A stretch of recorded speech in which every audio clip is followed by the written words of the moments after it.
السلام عليكم ورحمة الله وبركاته. ازيكم يا حبايبي؟ عاملين ايه؟ يا رب كلكم تكونوا بخير. كل سنة وانتم طيبين.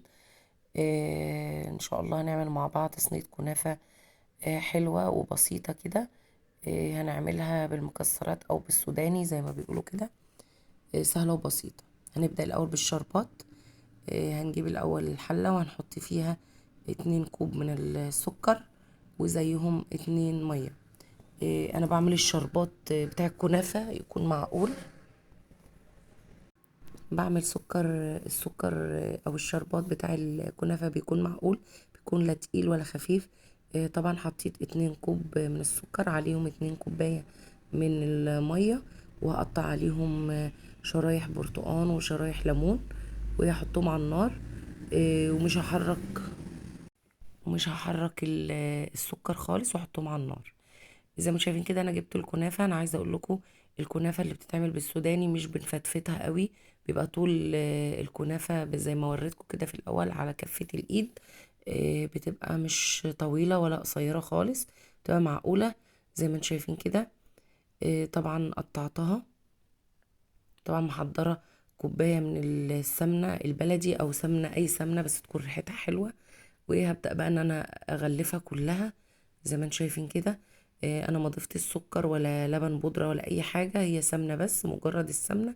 وابدأ ادعك فيها كده زي ما انتم شايفين. بعد كده جبت صينية متوسطة ودهنتها برضو سمنة، وهبدأ بقى ان انا افرد كده الكنافة بطريقة سهلة وبسيطة جدا.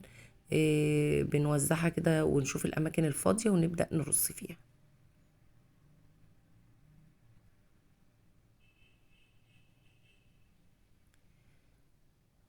بس كده انا بادئه بقى ان انا احط كده الاماكن الفاضيه كده. خلاص ما شاء الله خلصتها.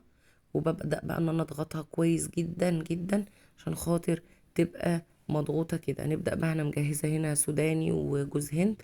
طبعا انا ما بضيفش زبيب لان انا بحب ان انا اسويها في النص شويه، في الرف الوسطاني شويه، عشان خاطر تاخد سوا حلو.